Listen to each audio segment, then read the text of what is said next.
really, what the heck is this? Okay, it just got it. I'll just start recording this so we can take notes. Now I lost, hold on a second. Okay. So Avi, how come I don't see you? You disappeared. Why is Arthur so big on the screen instead of little? I can't answer that question. Something about the view you're using. Okay. So anyway, he was a very, very quiet man. And what I remember most is all the time that he would sit in the living room on the chair. You know, he had this club chair. And this is way before we had the TV. And he would sit there and he would hold his hands like this. And he'd go, oh, my hands hurt me so badly. I was a young kid. I go over and kiss him. I go, Mom, Daddy, I make you feel better. I knew nothing about his war times. I didn't know about the World War I. I was 5 years old during World War II. So my father never really discussed World War I with me, of course. Never discussed it with anyone, actually. And he was always in very bad pain because he had this severe arthritis. But anyway, as years went on and we would sit and we would talk, we had a special time together. So first of all, when I was in high school, my father used to wake me up in the morning. We had a dog at that time. And we adopted, and then we had to get rid of the dog because the landlord threatened to dispossess if we didn't get rid of the dog. But the dog was very smart. It would meet my father at the door with the leash in his mouth for my father to walk down, because my father would go to shul at 6 o'clock in the morning before he went to work. He went to the Stibble, which was down the block on 13th Avenue and 53rd. And when he came back, he would leave the upstairs door open. And in those days, we never locked doors. We left them open. I think we closed them at night or when we went away, but otherwise they were opened all the time. And he would send the dog up, and the dog would come into my room and wake me up and in time for me to get up to go to school. And this was a routine. The other routine we had is we used to listen to 2 programs in the kitchen. My mother and father had this radio, you know, the kind that stood on a counter. It was kind of looked like almost like a church steeple on top and then straight and then down with a knob. And we spent time listening to 2 programs together. One was the Lone Ranger and the other one was the Shadow Knows. And were 2 of the programs that we faithfully watched. Not watched, we didn't have TV, listened to together. So my father never really, I was kind of his favorite little girl because I was the last one to come into the family. And There was only one little girl. Besides, what? There was only one little girl. No, I'm talking in the whole family, in both sides of the Blazer family and the Stimler family. I was the youngest of all the cousins that were born. I was it. I was like the last one on 2 sides of the family. But my father favored me as a daughter, which usually happens. And my mother favored my brother Joel. And my brother Walter was kind of out of the house by the time I was in 1st grade. My brother was already out of the house in the Merchant Marines. He's the difference of age of 4, 8, and 12, which happened twice in a lifetime and never happened again after that. Joel is 4 years older than me, and I'm 3 years, Walter is 3 times older than me. So it was when I was 4, my brother Joel was 8, and my brother Walter was 12. So it was very, very interesting. So we always call it the 4, 8, and 12 siblings. So my father would, of course, favor me, and Walter was my protector because Joel would kill me. I was his punching bag. If he wanted to fight with someone, he always picked on his little old sister. So I remember one day I was crying when my father came home, and he said to me, "What happened?" And I said, "Joel hit me again." And so he goes to chase Joel down that long hallway. You know that long hallway in the apartment they had? And before the bathroom, there was a door to a closet, which was the hamper closet and his newspaper closet. Joel flung the door open and it hit my father in the head, on the forehead, and he fell and Wow. disappeared out of the house and didn't come back. I don't know where he slept that night. Most probably at a friend's house. He was petrified to come home. But that was the kind of things Joel got into. And I will never forget the time I would say, if you hit me again, I'm going to tell Walter when he comes home. So when Walter came home, he got it from him too, because I was really the one he beat up all the time. If you want to hit someone, you hit your sister. You want to push her around, you push your sister around. And that's just the way it was. I was frisky too. I mean, I would be a very fast runner. So I'd run away from him as fast as I could, but he was bigger. So eventually he would catch me, pull my braid, hit me, push me, little things like that. But I remember one day, I don't know how old I was, maybe Joel was in first, second, maybe fourth, fifth grade. So he was what? Let's see, 6, 7, 8, 9.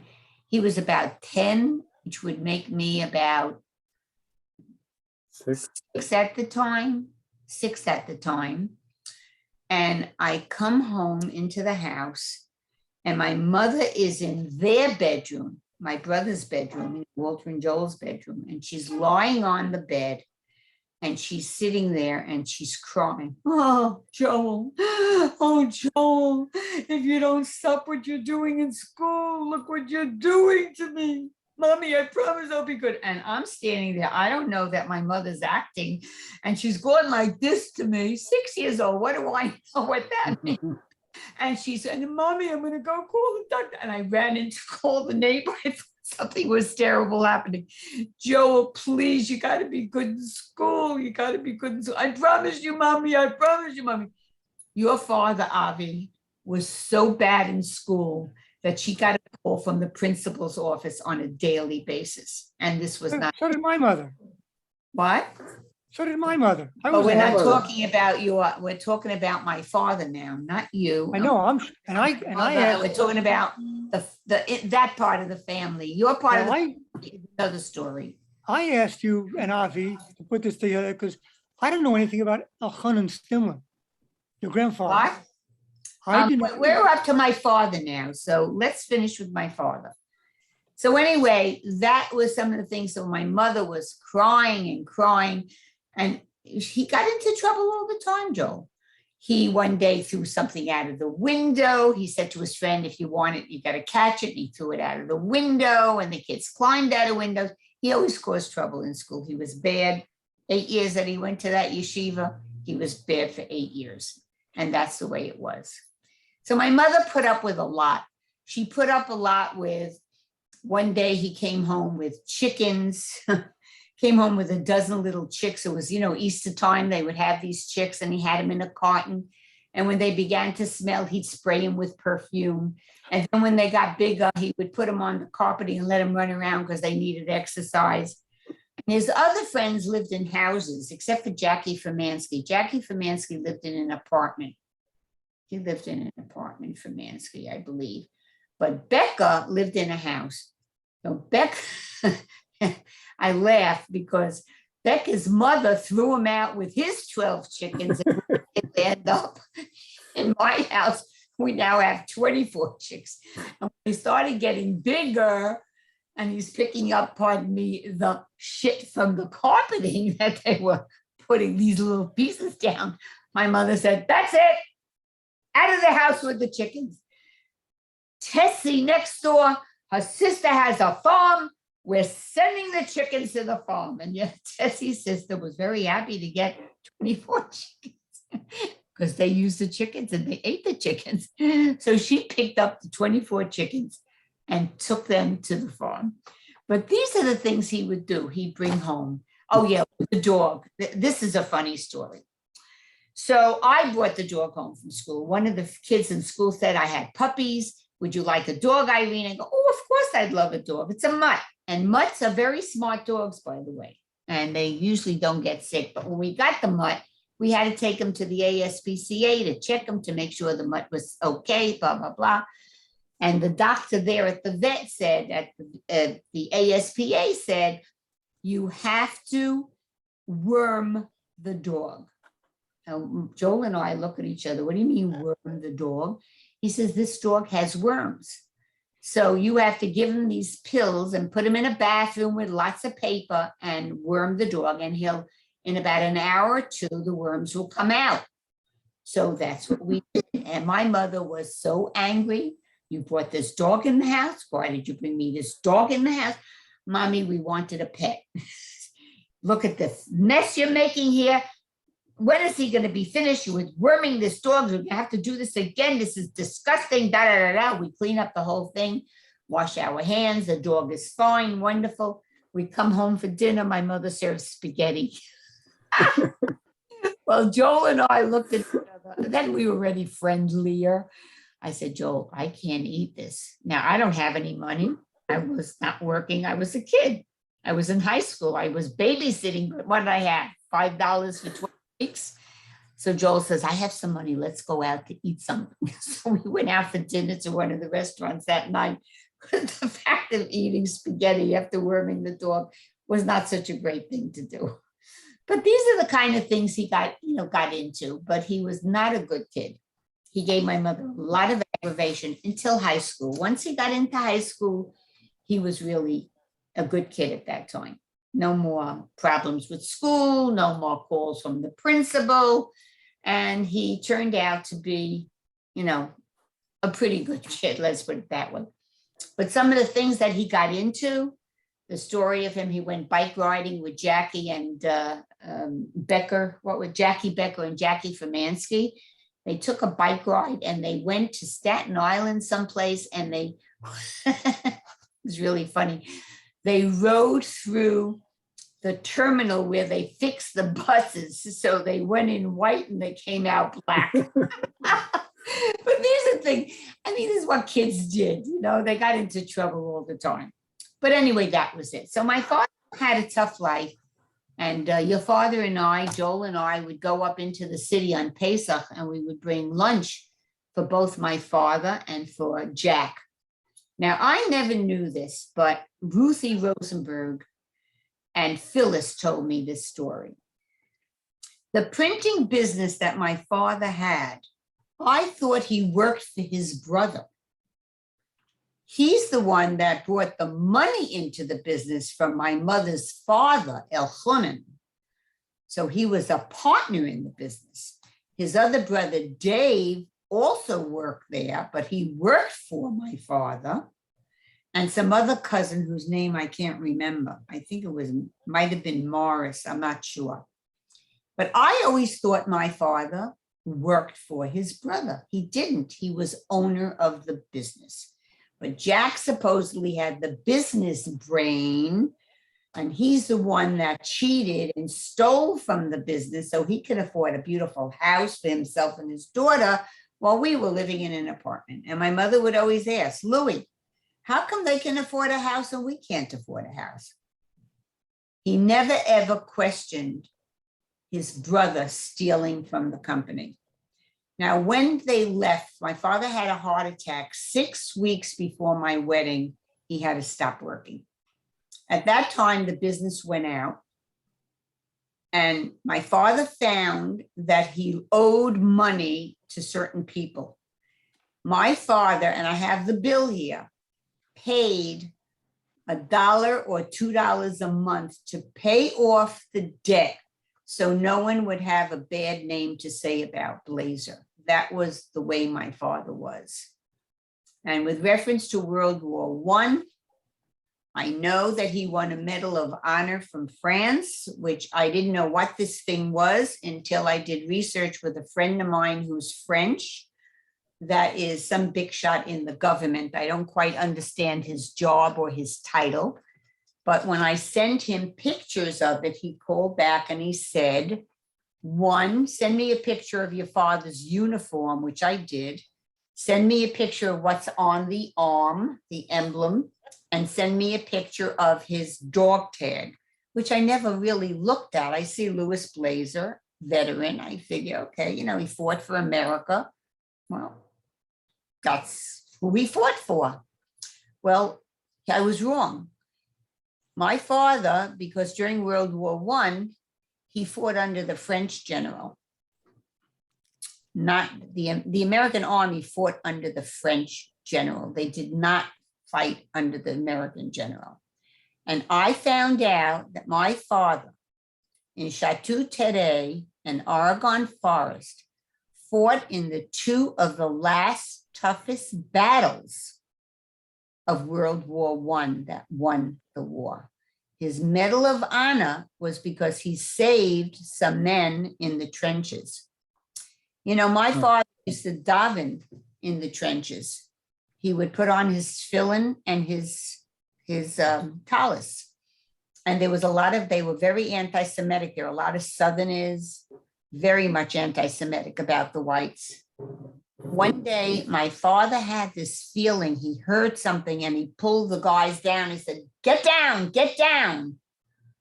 And by saying get down and get down, they all went lay down into the trench. And what came over? Some kind of a rocket that burst right behind them. And that's why he won this medal, which I never knew about. My friend found out about this for me. In France, they have records, and my father's name was listed. That's how I found out about this, because my father never talked about it. After that time, these non-Jews who were so anti-Semitic realized and somehow believed that my father's tefillin was something magical, and that's what keeps them safe. So from that time on, they would take his spam and give them their tuna fish, because he said he never understood why he never ate anything until he got tuna fish. They didn't have kosher meals served in the trenches, that's for sure. And that's how he survived the war, eating canned tuna fish, whatever they gave him. He never ate unkosher. He prayed whenever he could. And I also didn't know my father knew French. After being in the army all those years in France, I don't know if you remember Shula, that used to work for me in Israel and then came and worked for me in America one year. So we were in Borough Park for whatever it was, I don't remember. And I was there with the kids and I was helping my mother in the kitchen. And all of a sudden I hear French. And I'm listening. I said to Mom, Ma, who's Shula talking to? Is someone inside? She said, no, just Dad. I'm standing there and listening, and I go inside and they're speaking French. I said, Dad, how come you never told me you spoke French? He says, well, I have no one here to speak French too. Shula's here. I remember my French, so we're talking French. I was absolutely shocked. I could not believe that he spoke French. So there were a lot of surprises that I learned about my father in later years when he started to talk a little bit about his time in the army, which he did not have an easy life, my father. What was the name of this printing business? What? What was the name of the printing business? Hold on a minute. It was,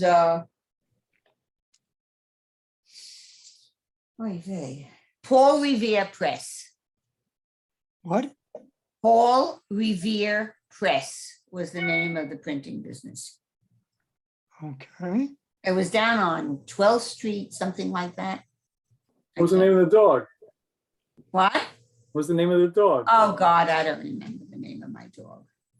Who remembers? That was. So what else did your father do for employment? What did he do in the print? What did he do in the printing business? He was the cutter. He cut all the paper. And a matter of fact, I met one of my teachers many years later, like I was already graduated from my master's degree, and I happened to meet her one day. And I said to her, we were actually sent to yeshiva because Aunt Bertha and my mother raised money for Shulamit. My mother could not afford the tuition. Whatever minimal she gave, they accepted me because of Bertha raising money for Shulamit. And these kids would always bring these big, beautiful gifts. And my father always brought for me one of the most beautiful boxes of stationery that they printed for rich people. So he would take one run that didn't have the name on it and box it. It was boxed beautifully, and he'd wrap it for me, and I gave it as a gift for Hanukkah. And I asked her, I said, you know, it was Mrs. What was her name? It was one of my favorite teachers, Mrs. Auschula. Maybe she didn't tell me the truth, but whatever, I'm sure she did. Mrs. Auschula. She was a very sweet little old lady, one of my teachers that I like. And Mrs. Hausdorff, who I love, she was my science teacher. I said to her, you know, when I was a kid, I remember these people bringing in these beautiful gifts, and I would come in with this little teeny gift, and I was always embarrassed.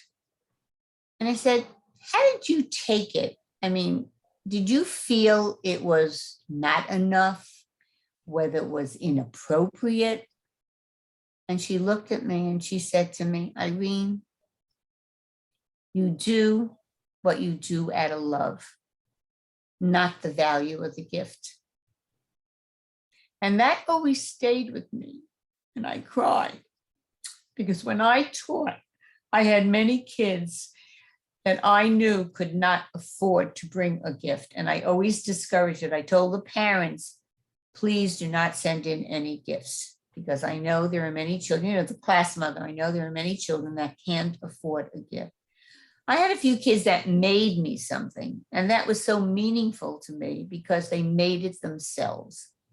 After that, they changed the policy. The Classroom Teachers Association decided that the dues that the parents paid, they would take X amount of dollars out of the dues and give a class gift. So there's no, you know, there's no stigma attached to, I got a 4, although there were still parents. I had a parent that was in the fruit business. He sent me a box of cherries when it was in season that you can die from. I mean, they were absolutely delicious.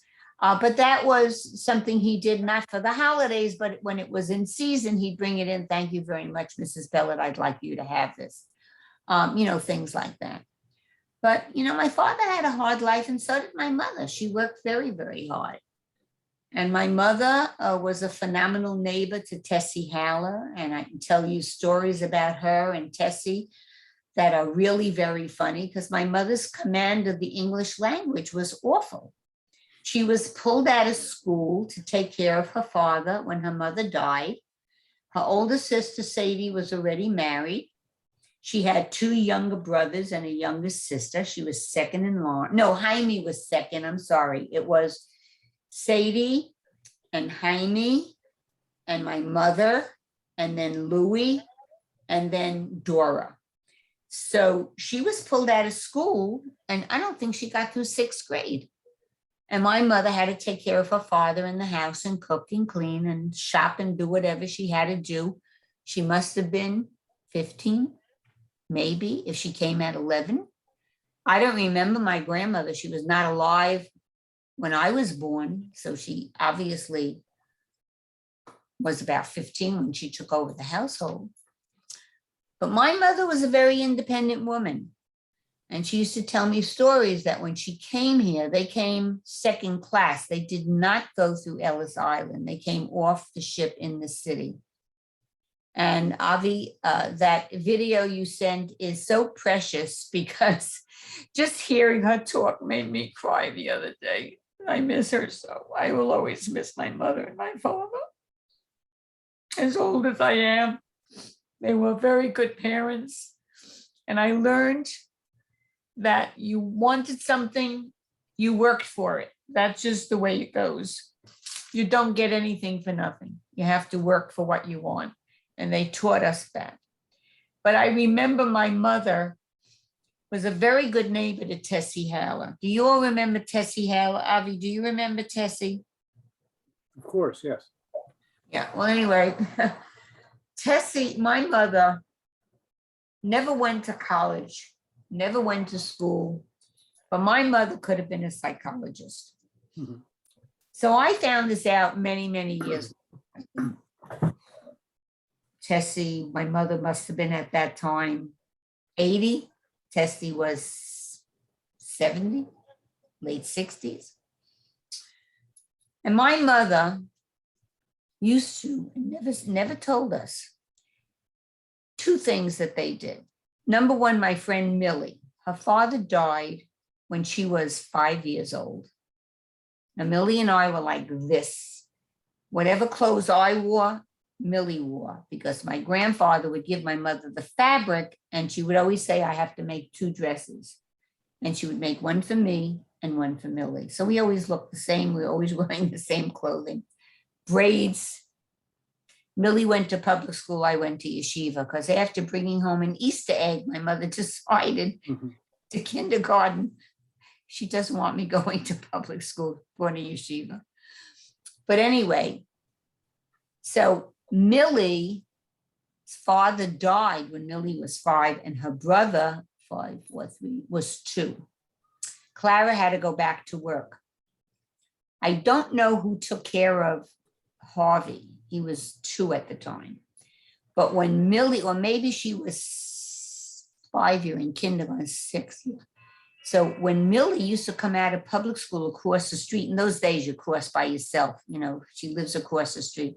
She'd come up to my mother and get to my mother before I got there because my school ended later than hers. And I also walked home at 6 years of old from first grade by myself. It was 1, 2, 3, 4, or 5 blocks. You There were didn't no walk cars. those days. You know, Borough Park, everyone walked together. You went home, that's it. So my mother took care of her. I don't remember who took care of Harvey. I have to write Millie and ask. I forgot to call her for her birthday. Well, anyway, this went on for years. My mother took care of Millie, and then when Harvey was bigger, Harvey was there. And when the mother came home, they would go back downstairs to their, you know, to their mother who lived downstairs. And one of the things Harvey had told me years later when we were together, when Millie was here from Israel, was, I'll never forget your father. He always brought home a newspaper, one for him and one for us, because we couldn't afford to buy newspapers either. So he would pick up what was ever someone left on the seat in the train, he would bring home. So that's another story I can tell you about my father and how I passed a course in college because of him, his hoarding of newspapers. Mhm. So after that, when I was in school full time, Joel's in school full time, Tessie Haller had a mother who was an invalid in a wheelchair. Tessie Haller had just gotten married. She's living next door. And Tessie said to my mother, she would like to learn how to cook. So my mother taught her how to cook.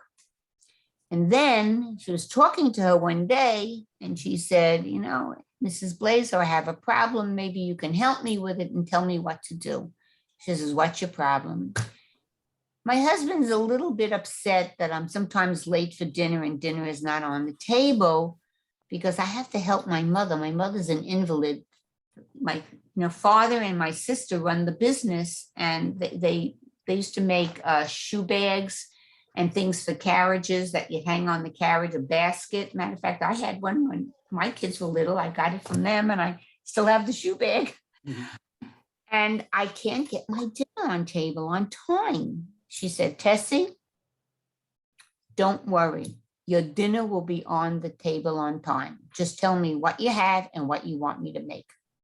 You're making chicken that night. You're making meat that night. Don't worry. Do you know my mother cooked for her for I don't know how many years, 15 years. And dinner was always on the table and her chalis were always on the table and her husband never knew my mother did this for her. So when the kids were younger, my mother would watch her kids.